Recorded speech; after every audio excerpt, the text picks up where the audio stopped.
थेट जाऊयात, शालेय शिक्षण मंत्री दादा भुसे बोलतात। त्या तिसऱ्या भाषेचं साहित्य नाही, शिक्षकांच्या साठीचं पुस्तक असेल आणि शिक्षक त्या पुस्तकामध्ये आता उदाहरणार्थ लहान बाळांना मुलांना फुलं फळं खेळणी या माध्यमातून आपण त्याचं चित्र दाखवून त्याचं मग अ आ इ क ख ग घ जे आपण शिकवतो तर त्या पद्धतीने मौखिक पद्धतीने हे शिक्षण देण्याचं प्रस्तावित आहे।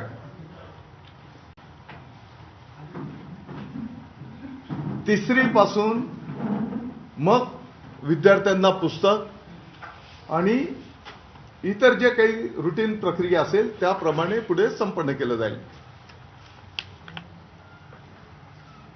मागच्या काही दिवसांच्या पूर्वी बालभारती हिंदी माध्यमाची पुस्तकं कुठे काळं फासणं जाळणं हे जे काही करण्यात आलं आणि जे काही असं एक प्रकारे दाखवलं गेलं की ऑलरेडी ही पुस्तकं विभागाने छापून बाजारामध्ये आणलेली पण आहेत, विद्यार्थ्यांना उपलब्ध करून दिलेली आहेत। तर असा कुठलाही प्रकार नाही। मी आपल्याला आणि ऑलरेडी यापूर्वी पण आकडेवारी आपल्या माध्यमातून संपूर्ण राज्याला आम्ही दिलेली आहे।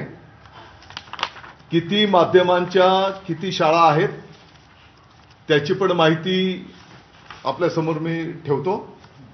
मला वाटतं की काही हजारामध्ये इतर माध्यमांच्या पण शाळा आहेत ती यादी त्या